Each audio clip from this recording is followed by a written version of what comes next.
Ei, você aí, quais são os seus melhores e os seus piores hábitos? O filósofo Aristóteles já dizia: nós somos o que fazemos repetidamente.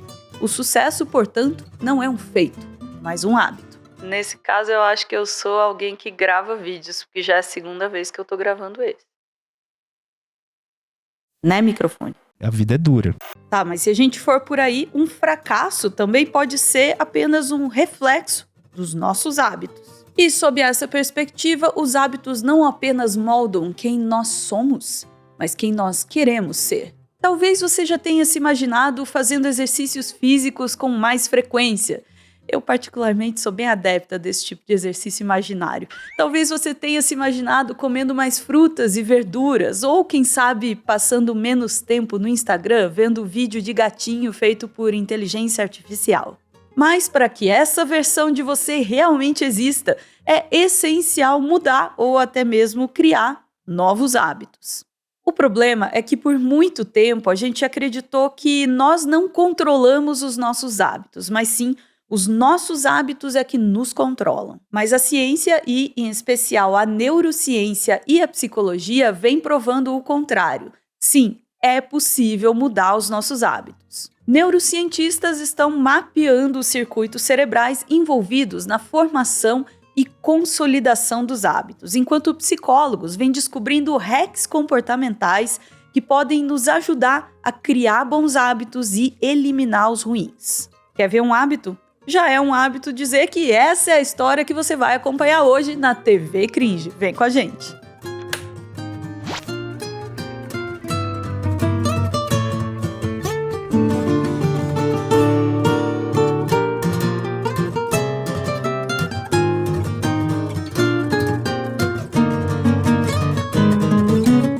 Antes da gente entender como criar bons hábitos e abandonar os maus, é preciso entender por que hábitos existem e como eles se consolidam no nosso cérebro. Pensa só, qual é a primeira coisa que você faz de manhã? Você escova os dentes? Vai no banheiro? Abre a geladeira para tomar um gole d'água? Ou talvez você seja uma daquelas pessoas que a primeira coisa que faz quando acorda é pegar o celular e abrir alguma rede social. Eu nunca, imagina. Seja qual for a resposta, uma coisa é certa, você provavelmente faz isso no piloto automático. Pois é, um hábito nada mais é do que um comportamento repetitivo que a gente aprende ao interagir com o ambiente e que depois de algumas repetições a gente faz quase sem pensar. E os hábitos existem porque o nosso cérebro é um cara comilão e meio preguiçoso. Essa máquina de processar informações e criar paranoias representa apenas 2% do seu peso corporal, mas consome cerca de 20% de toda a energia do seu corpo. Se fosse um carro, o cérebro seria um Opala, beberrão, mas potente. Ironicamente, o que faz do nosso cérebro uma máquina tão eficiente é justamente o fato dele ser meio preguiçoso. O nosso cérebro está o tempo todo procurando maneiras de poupar esforço e evitar a fadiga. É que quero evitar a fadiga. E de certa forma faz algum sentido. O Bill Gates já disse que prefere contratar uma pessoa preguiçosa para resolver um problema difícil, porque ela sempre encontra um jeito mais fácil de fazer aquilo. E parece que a evolução seguiu a mesma lógica. A maior parte das pesquisas científicas sobre hábitos é feita com primatas e roedores, mas em teoria todos os vertebrados possuem hábitos mais ou menos complexos, porque compartilham uma estrutura cerebral capaz de armazenar comportamentos repetitivos aprendidos. Alguns estudos sugerem que até mesmo animais invertebrados, que não possuem um sistema nervoso tão centralizado como o nosso, também vivem sob a influência dos próprios hábitos. Mas vamos focar nos estudos com roedores e primatas que nos ajudaram a entender como os hábitos funcionam no nosso cérebro. Estudos com esses animais mostram que algumas partes do nosso cérebro literalmente desligam quando a gente incorpora um novo hábito. E quando essas partes desligam, o cérebro economiza energia. Um dos estudos clássicos sobre a neurociência dos hábitos envolve ratos em um labirinto em forma de T. Funciona assim. No início do percurso, uma caixinha de som toca um sinal, avisando que a portinha vai se abrir. Quando o rato começa a explorar, ele encontra outra caixinha de som no meio do caminho. Dependendo do som emitido, ele aprende que a recompensa, um pedaço de chocolate, está ou à direita ou à esquerda do labirinto. No começo, o ratinho fareja tudo, arranha as paredes e parece perdido. Mas logo ele aprende a associar o som à direção correta. Com o tempo, ele nem hesita mais. Vai direto no chocolate, no puro piloto automático. Para confirmar que o aprendizado se tornou um hábito, os cientistas aplicam um teste final. Após o experimento, eles dão para os ratinhos uma anti-recompensa, tipo um remédio que dá náusea. No dia seguinte, eles repetem o teste. Se, mesmo sabendo que pode passar mal, o rato continua indo direto no chocolate no piloto automático, isso indica que o comportamento se consolidou como um hábito. Em um desses estudos, os cientistas monitoraram a atividade cerebral dos ratinhos, usando pequenos eletrodos. Que fofinho. Eles estavam especialmente atentos a uma região chamada striatum, que faz parte dos gânglios basais. Para entender melhor, imagine que o cérebro humano é como uma cebola, formado por camadas sobrepostas de células. As camadas mais externas, próximas ao couro cabeludo, são as mais recentes do ponto de vista evolutivo. Já no centro da cebola estão as partes mais primitivas do cérebro. Vossa Excelência provoca em mim os instintos mais primitivos. Uma dessas partes é chamada de gânglios basais, que formam um nó de neurônios do tamanho de uma bola de golfe. Nos anos 90, cientistas descobriram que animais com lesões nessa região eram incapazes de formar novos hábitos. Então, os cientistas que estavam lá monitorando o cérebro dos ratinhos, eles descobriram que nas primeiras vezes em que o rato explorava o labirinto, tentando associar os sons à direção correta, os gânglios basais deles trabalhavam a todo vapor, tentando processar as novas informações. As imagens cerebrais mostravam isso claramente. As cores amarelas e vermelhas indicavam alta atividade ao longo de todo o percurso. Mas depois de alguns dias repetindo o mesmo caminho, o rato não precisava mais farejar o ar ou arranhar as paredes para encontrar o chocolate. Como resultado, a atividade cerebral relacionada a essas ações começou a diminuir. Ele também não precisava mais decidir para que lado virar. Então, os centros responsáveis pela tomada de decisão ficavam praticamente inativos. Tudo que restava era lembrar o caminho mais rápido até a recompensa. Em uma semana, até as áreas ligadas à memória se tornaram menos ativas. O rato já tinha internalizado o percurso a tal ponto que quase não precisava mais pensar nele. Quando o hábito estava completamente consolidado, a atividade cerebral só era intensa no início, quando a portinha abria, e no final, quando o chocolate era encontrado e devorado, finalmente. Ponto para o cérebro preguiçoso, que conseguiu executar mais uma tarefa com perfeição enquanto economizava energia. Mas uma das maravilhas da ciência é que cada nova descoberta leva a mais perguntas. Diante desses experimentos, os cientistas começaram a se questionar como é que o cérebro consegue transformar uma tarefa complexa e que exige tanta energia no início em algo simples, quase automático, que consome muito menos esforço, hein? O segredo parece estar no agrupamento de uma sequência de ações em uma coisa só. Pensa, por exemplo, no hábito de escovar os dentes. Na verdade, escovar os dentes é uma sequência de pequenas ações. Você vai até o banheiro, abre a porta do armário, pega a pasta de dentes, abre a pasta, coloca a pasta na escova, leva a escova até os dentes e faz movimentos refinados, mais ou menos sincronizados. Quando a gente é criança e está apenas aprendendo a escovar os dentes, essa tarefa não é tão simples e exige bastante concentração. Nesse momento, os neurônios dos gânglios basais estão trabalhando a todo vapor, monitorando e controlando cada um dos movimentos, o que nos deixa à mercê de distrações. Aí a gente faz tudo, menos escovar os dentes.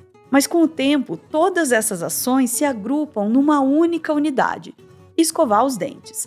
Esse novo hábito se torna fácil de executar, permitindo que grande parte dos neurônios fiquem inativos e que a energia do cérebro seja poupada para outras atividades. E é por isso que a gente consegue escovar os dentes enquanto pensa em outras coisas mais importantes. Uma economia que diz que precisa primeiro estabilizar, depois crescer, depois distribuir, é uma falácia.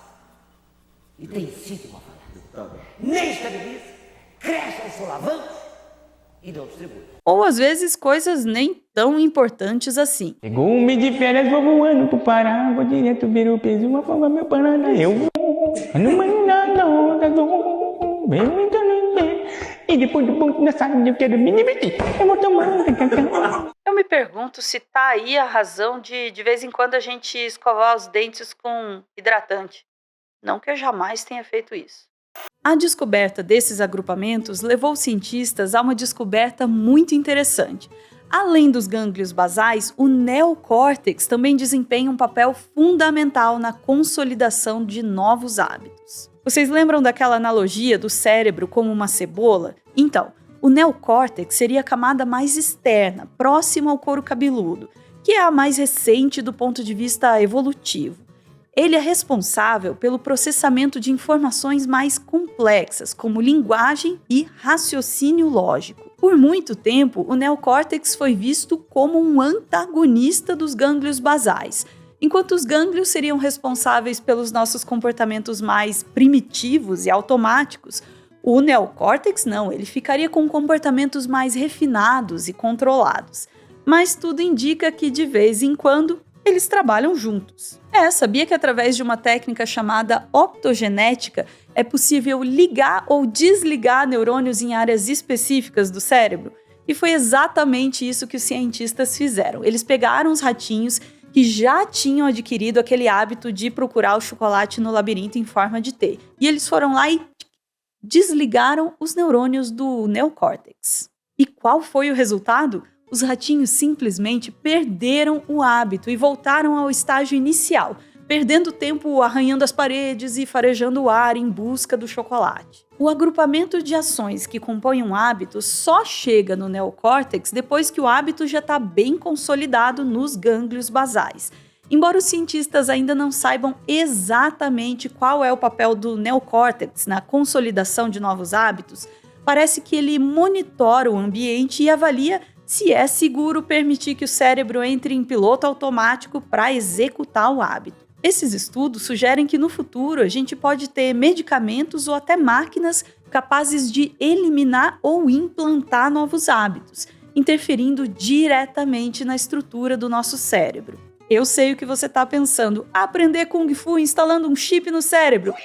Não é bem por aí. Isso seria um grande avanço, especialmente no tratamento de doenças relacionadas a disfunções nos gânglios basais, como a síndrome de Tourette. Esse futuro é promissor, mas talvez não esteja assim tão próximo. No entanto, esses estudos da neurociência corroboram alguns truques que psicólogos sugerem faz tempo para criar ou eliminar hábitos. A gente vai compartilhar esses truques com você no próximo bloco, mas antes, eu sinto aqui que o meu neocórtex e os meus gânglios basais estão pedindo para colocar em prática um hábito que já está consolidado aqui nesse canal. Falar com o nosso comitê. Alô? É do comitê? Galera, a gente está gravando um vídeo sobre hábitos e eu queria saber de vocês. Tem algum hábito novo que vocês gostariam de adquirir? Ou quem sabe tem um hábito ruim que vocês queiram largar? Conta aí pra gente.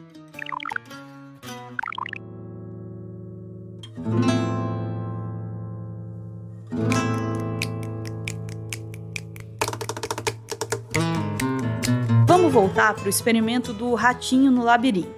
Quando um hábito está bem consolidado, a gente consegue identificar claramente os 3 estágios que o compõem. Tudo começa com uma deixa ou pista, um estímulo que sinaliza para o cérebro que é a hora de agir no modo automático. Esse é o momento que exige mais atividade cerebral. Em seguida vem a rotina, que pode ser uma ação física, mental ou emocional. Aqui, o cérebro opera no piloto automático, com pouquíssima atividade consciente. E por fim, a gente tem a recompensa, que serve como um sinal para o cérebro de que aquele comportamento vale a pena e deve ser repetido no futuro. Com o tempo, esse ciclo de deixa, rotina e recompensa vai se tornando cada vez mais automático. A deixa e a recompensa se conectam tão fortemente que geram um senso de antecipação e desejo pela recompensa.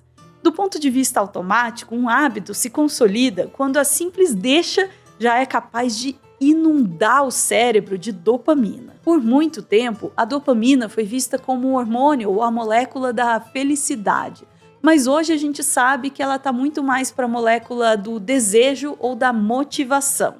Pois é, muito mais do que fazer a gente gostar de alguma coisa, a dopamina faz a gente desejar essa coisa. Um dos experimentos mais famosos que demonstram esse papel da dopamina foi realizado nos anos 90 por esse cara aí, Wolfram Schultz, um neurocientista alemão que trabalhava na Universidade de Cambridge. O Schultz estudava o comportamento de macacos, especialmente do Júlio, um macaco rhesus que adorava suco de amora. Não julgo, quem não adora. No experimento, o Júlio ficava em frente a uma tela que exibia diferentes formas geométricas.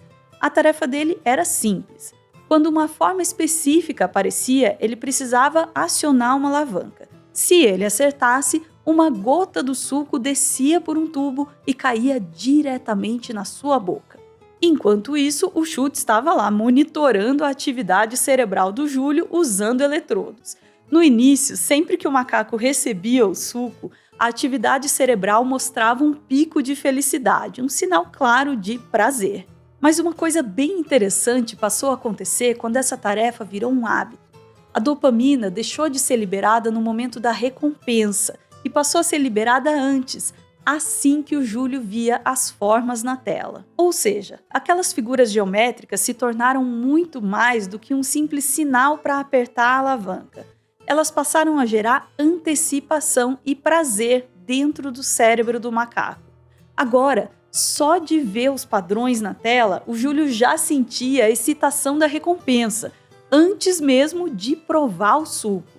Na série The Office tem uma cena maravilhosa em que o Jim faz algo bem parecido com o Dwight. Segundo os psicólogos, o maior e talvez mais difícil passo para criar um bom hábito ou eliminar um hábito ruim é justamente entender e identificar como a deixa e a recompensa inundam o seu cérebro com dopamina. Assim que você consegue identificar esses elementos, fica muito mais fácil ajustar as engrenagens do hábito a seu favor. Para eliminar um hábito ruim, às vezes simplesmente eliminar a deixa já é o suficiente.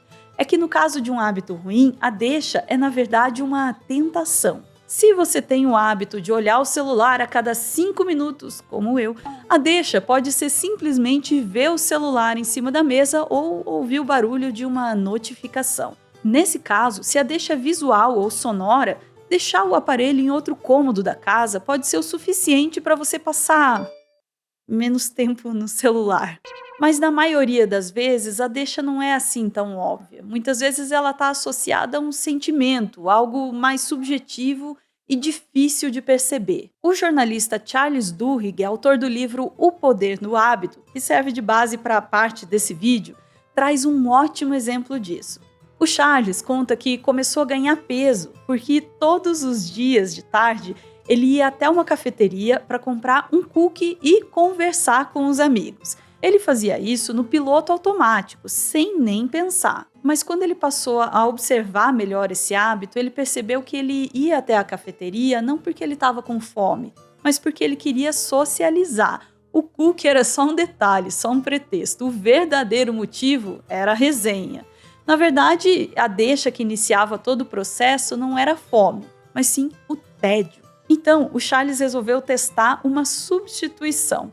Ele programou um despertador no celular para o meio da tarde. Sempre que o alarme tocava, em vez de ir até a cafeteria, ele levantava e ia lá bater um papo furado com um amigo. Sem cookies. E olha, funcionou. Logo, o novo comportamento estava no piloto automático. Ele nem precisava mais do despertador para lembrar de levantar e ir conversar. No livro O Poder do Hábito, o Charles ensina técnicas para identificar a deixa de um hábito, como fazer anotações diárias sobre o momento em que ele acontece. A gente vai deixar o link para o PDF do livro na descrição do livro para você ler. mas só se você quiser. Criar um novo hábito do zero pode ser um pouco mais desafiador, porque você precisa ajustar não só a deixa, mas também a recompensa. Por exemplo, se você quer criar o hábito de correr todas as manhãs, eu não sei por que alguém faria isso, mas aí você precisa criar deixas e recompensas bem claras. Masoquismo esse negócio de correr de manhã, vocês estão malucos. Como deixas, você pode tentar deixar o tênis de corrida bem à vista, ou então vestir as roupas de correr antes do café da manhã. E como recompensa, você pode se dar o luxo de comer um chocolatinho ou então ficar 15 minutos de bobeira no TikTok. Aí eu vi vantagem, deu até vontade de correr. A ideia é repetir esse ciclo até que o simples fato de ver o tênis perto do sofá ou vestir as roupas antes do café da manhã sejam suficientes para criar a expectativa pela recompensa após a corrida. É tipo quando o seu cachorro fica animado só de ver você pegando a coleira dele para ir passear. Mas é claro que a gente sabe que falar é muito mais fácil do que fazer.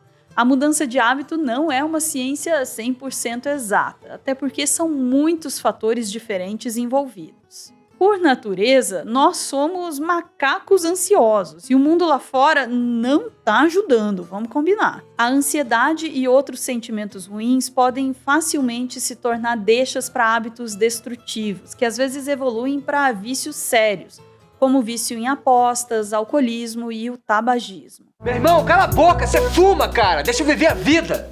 No aspecto comportamental, a linha que separa um hábito de um vício nem sempre é tão clara quanto parece.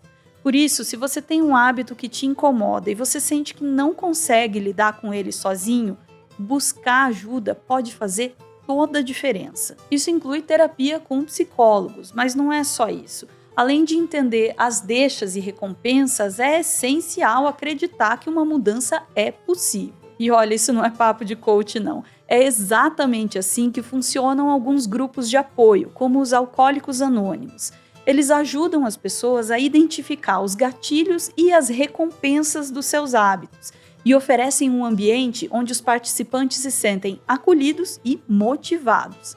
As reuniões são fundamentais porque mostram que ninguém está sozinho e que mudar é sim possível. Parando para pensar bem, aqueles grupos de corrida que até parecem uma seita, sabe? Que estão super na moda agora, eles parecem seguir a mesma lógica, né? O incentivo do grupo e a sensação de pertencimento ajudam a transformar o comportamento isolado em um hábito duradouro. E por falar em hábitos sólidos e duradouros, você sabia que as empresas usam a ciência do hábito para te influenciar? Mas antes de falar sobre esse lado mais sombrio dos hábitos no nosso último bloco, vamos ver os hábitos que o nosso comitê quer criar ou eliminar.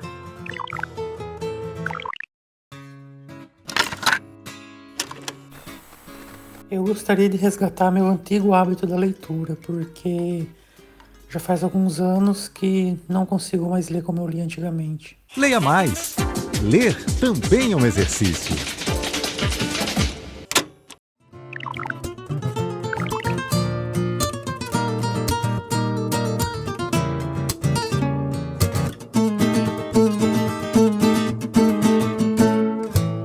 Sem os loops dos hábitos, os nossos cérebros entrariam em pane, sobrecarregados com as minúcias da vida cotidiana.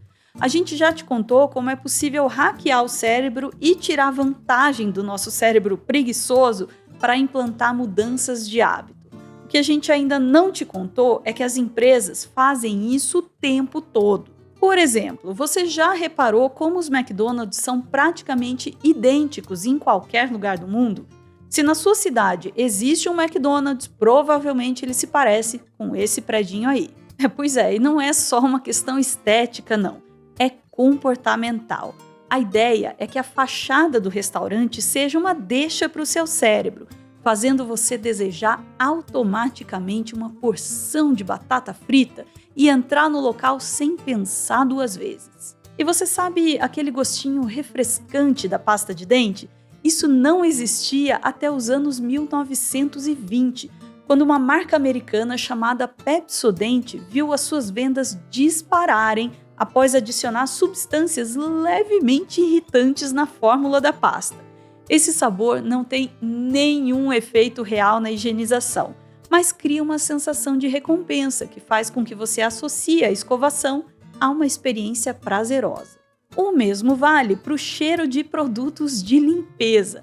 A ideia é criar no seu cérebro o anseio pelo cheirinho de casa limpa antes mesmo de começar a limpar a casa. A verdade é que se você não controla os seus hábitos acabam controlando você.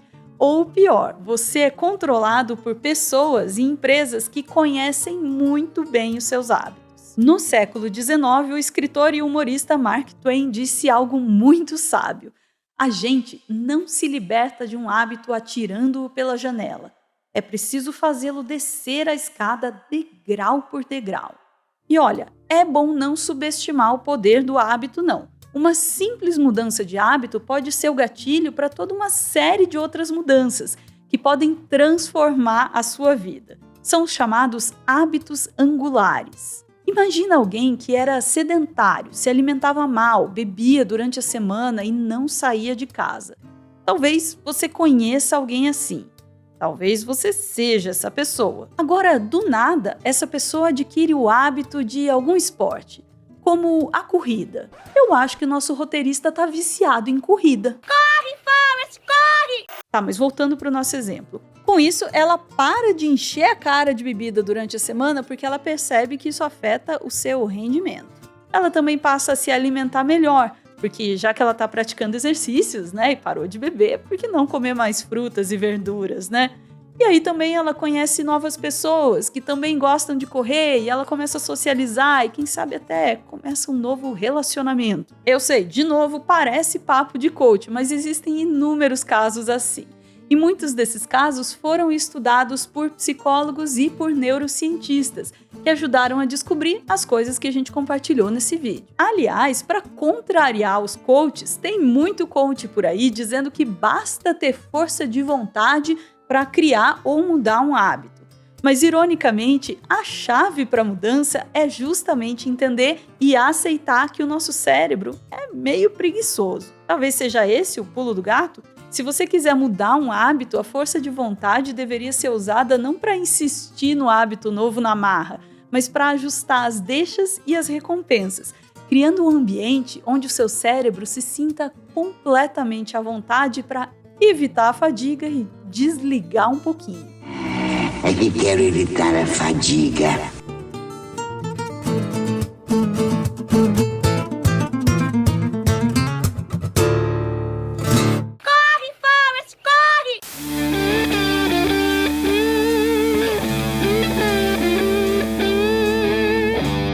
Obrigada por ver esse vídeo até o final. Quem apoia a TV Cringe aparece aqui no finalzinho para passar o seu recado e homenagear quem ama. Se você quiser fazer parte do nosso comitê, é só ir até a página do canal e clicar no botão Seja Membro. A Clara fez isso e hoje ela tá aqui para mandar o recado dela. Flávio, obrigada por um amor que resiste. Resistiu à pandemia, resistiu ao fascismo que presenciamos nesse período, e não foi pouco. Resistiu à distância, resistiu à saudade. É nas batalhas mais difíceis que aprendemos a valorizar quem está ao nosso lado. E fazer isso com amor é um ato revolucionário. Obrigada por nunca desistir do nosso amor. Você é o melhor companheiro do mundo. Ai, que bonitinho! Muito bonito, gente. Valeu, beijo!